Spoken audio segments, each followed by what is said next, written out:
Hey, what's going on, guys? Aarava here, and welcome back to a brand new video today. Before we get into it, though, this video is sponsored by IGP Manager. Of course, if you watched a video 2 weeks ago, you'll know that we started and ran a competition in conjunction with IGP Manager to celebrate their new 2018 spec graphics overhaul that's upcoming. I actually tried out IGP Manager and had a go in a race for after a while, and it's safe to say it was an interesting one. Started off pretty damn well, qualified quite high. It was raining at Suzuka at Japan, so pretty good first offing in qualifying. The setup was pretty good after doing a few laps in practice, but then the race kind of fell away a little bit. I am not going to lie, there's quite a steep learning curve that I definitely have to try and grasp, but the start of the race was pretty good. Got on the way, lost a few positions just due to trying to understand how the tire temperatures were working. Eventually, though, I had a little bit of mistake on the fuel. I filled one of my drivers up way too much with fuel and the other one not enough, and so that ended up in a pretty big disastrous kind of way in terms of having to retire on the drivers at the end of the race because they ran out of fuel,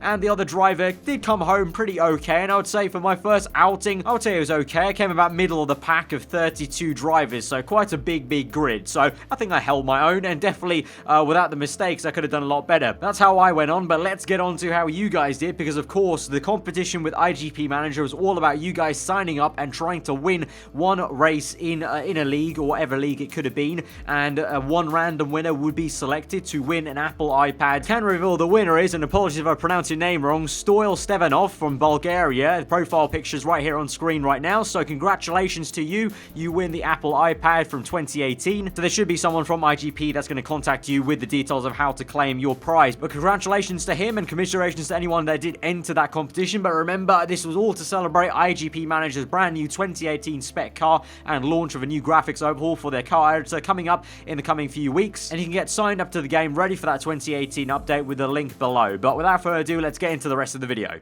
So getting onto the main video, then doing a tech roundup for the 2018 Canadian Grand Prix. Of course, by the time this is posted, actually, I think it'll just be about time for FP1. So we'll see how all the teams fare in Friday practice. But, you know, important weekend for a lot of different factors. Of course, you know, coming off the back of Monaco, questions remain around Red Bull. You know, a lot of stuff we discussed in the podcast to preview the Canadian Grand Prix. If you missed that, by the way, earlier on the week, do recommend go checking that out.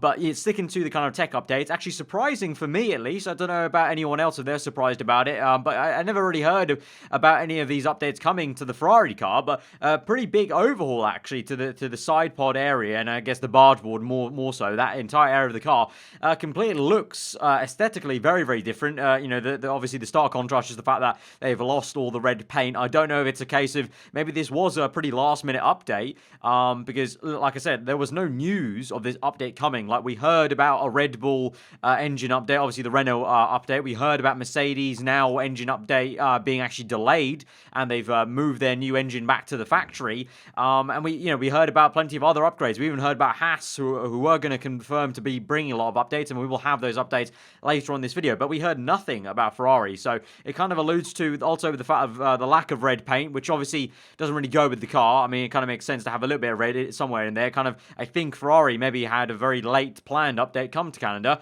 and a very big difference. They've changed what was a kind of smaller barge board array into a bit of an elongated, shorter three panel approach. So they had kind of two panels with the slot gap in it, and it was a little bit higher, ran a little bit higher, and right about where my mouse is, but they kind of shortened it down, especially as we go on further downstream of the barge board. They've really shortened up this area, potentially trying to cut some drag as well, and then adding these three new winglets and just generally changing a little bit of the angle of everything is in the architecture to actually fit this new housing in. But you can see what clearly the entire shape of that entire scoop turn is going to do right underneath these little slots, is trying to channel air around the side pod area to the edge of the side pod, to where eventually it gets to these deflectors that'll move them downstream of the car. And also the same thing with these little slots here, trying to cut drag as it moves the air and delicately just fine tunes it as it goes downstream. But a big change for Ferrari in this area. You know, it's the first time actually that the top three teams have really massively changed it. I mean, Red Bull added a small wing in Spain, but but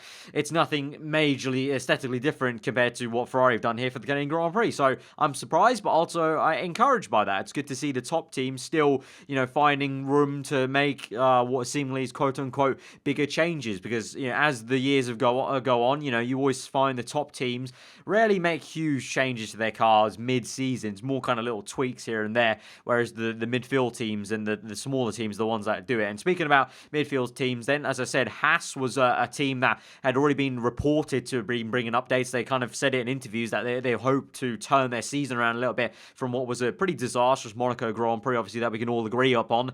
And they have rocked up to Canada with a very different looking package on the side pods, and also a bit of treatment around the car. But this is the change that Haas have implemented here. So if you go back and look at pictures of their launch car spec, and pretty much the entire season so far, they had this kind of 4 winglet array, essentially. So where most teams have had a very flat panel to kind of divide the air up and, move it across downstream, Haas went with this very kind of weird grill style 4-pronged approach. They've now extended the upper one to connect up with the overlapping wing that comes across from the chassis. They've also moved that winglet forward. You can see here, it's actually now connected to the mirror. So the mirror is no longer connected to the chassis, it's connected to the winglet that comes across. So they've moved this entire thing almost like a bit of an angle. They've kind of kept it pivoted here at this point, and then angled this part of the wing that connects to the chassis. They've moved it from where it was initially right here in front of the actual inlet itself. They've now moved it forwards, kind of halfway through where the driver cockpit kind of opening is there,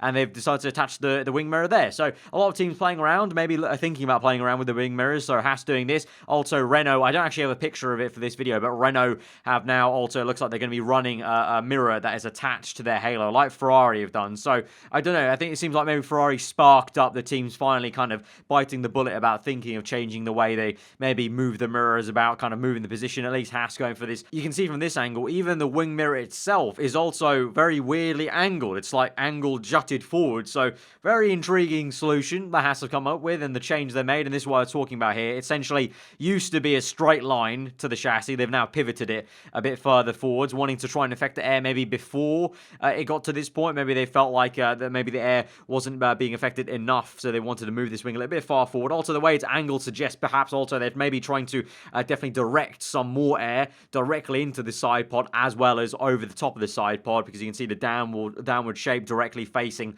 that inlet there below. It's a bit of a curious case for Haas, because they were so poor at Monaco, but when you really look at their car, on the face surface, you would say it looks, pretty good for a midfield runner. You would say that there's no reason why they shouldn't be right up there where they used to be, right at the beginning of the season. Of course, maybe, as the season goes on, you'd expect them to fall back a little bit, but not as much as they did at Monaco, where pretty much they were near enough one of the slowest cars out there. So here's hoping for their sake, and like I said on the podcast, it would be a real shame if they really didn't get their act together, especially because they were so confident and they weren't getting their spirits too down after what happened in Australia. Grosjean, remember an interview saying that, we'll bounce back, and at the moment, it doesn't look like they're doing much bouncing back. And then finally, also on the Haas, they've changed their halo strategy from vortex generators to winglets now. So very much like a lot of the teams now, McLaren, Toro Rosso, going for the 3 winglet array on the top of the halo, rather than going for the kind of teeth method they had, little tiny vortex generators, trying to maybe create some tip vortices to try and mix the air. Instead, now they're going to try and accelerate the air through slot gaps in the winglets themselves.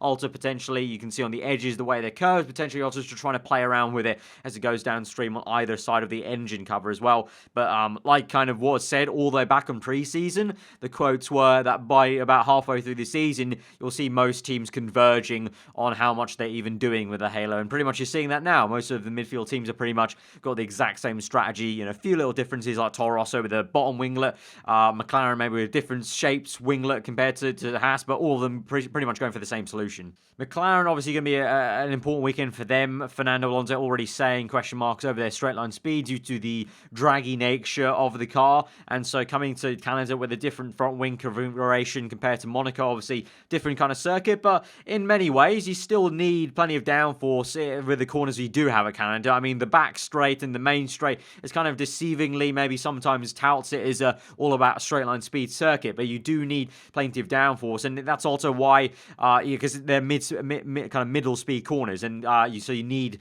a good amount of grip in the corner, and so that's also why the likes of Sauber and Leclerc, I think they might go well, because their car, Leclerc has stated it's not great in low speed and neither high speed. speed, but middle speed, they might be actually quite good at taking that car, carrying the momentum round. And then, of course, we heard Leclerc already say that the car is very, very good in a straight line. So they may have good opportunities, perhaps, in the race. You never know. Maybe not in qualifying, but the race for sure. They might have good race pace. But yeah, McLaren coming in a different configuration there, and we'll see how that goes. Potential, away from a little off topic, there were, if you didn't see, guys, there was a bit of news about Toro Rosso actually trying to sign Lando Norris to replace Hartley. So interesting weekend already for McLaren, having to bat away those kind of things. And then obviously Fernando Alonso's 300th Grand Prix. So I don't want to jinx it, but he's hoping he can have a good 300th, because for sure a man of that talent deserves a bit better achievement by 300 Grand Prix. So at least hopefully he can have a good 300th. Mercedes coming to Monaco, they've gotten rid of those interesting vortex generators. So the thing I was kind of raving about at Monaco, that was kind of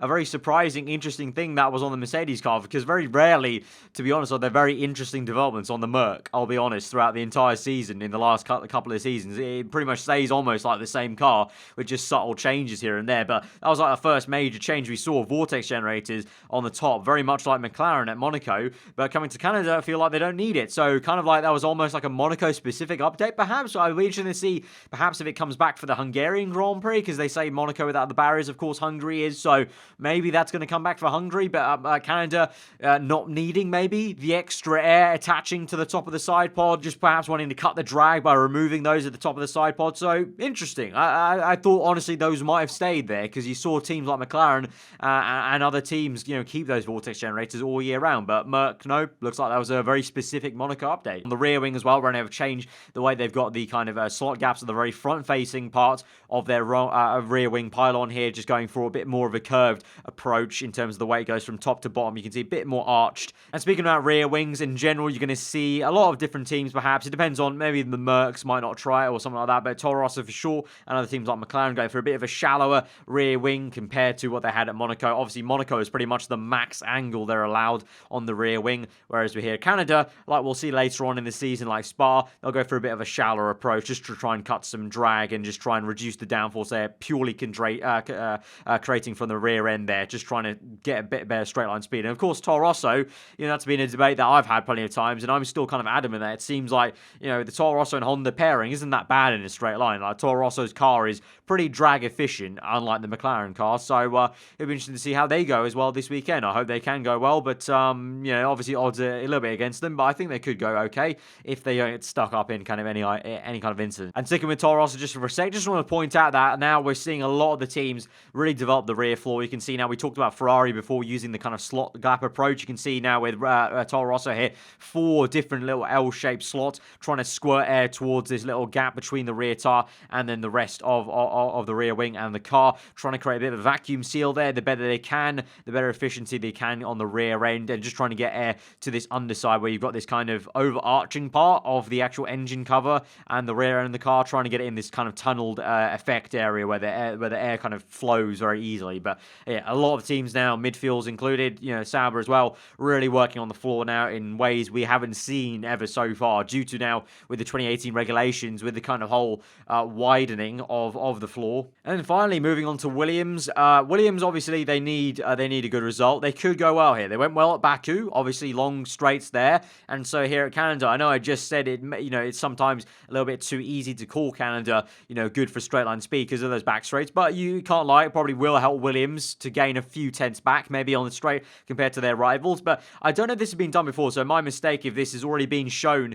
and this was an early upgrade, but it's just the first time I'm seeing a picture of the Williams bargeboard area that looks definitely a lot different to what they had a couple of races ago, at least to my mind. Maybe they introduced it at Spain, so again, I might be mistaken here, but in terms of the way they've got this scoop nature and this overhang winglet here, this secondary overhang winglet, and then the way they can join that to a double-edged bargeboard that then connects to the winglet, that connects to the end plate then, just a very different housing approach to what I thought they did at launch. So again, apologies if it's not a new update, but to my mind, it's the first time I'm seeing it at least. But you can clearly see, even compared to that new Ferrari bargeboard area, you can see maybe where they're lacking just a bit of development here needed on the flow separator area, and then also the amount of drag maybe that Williams have.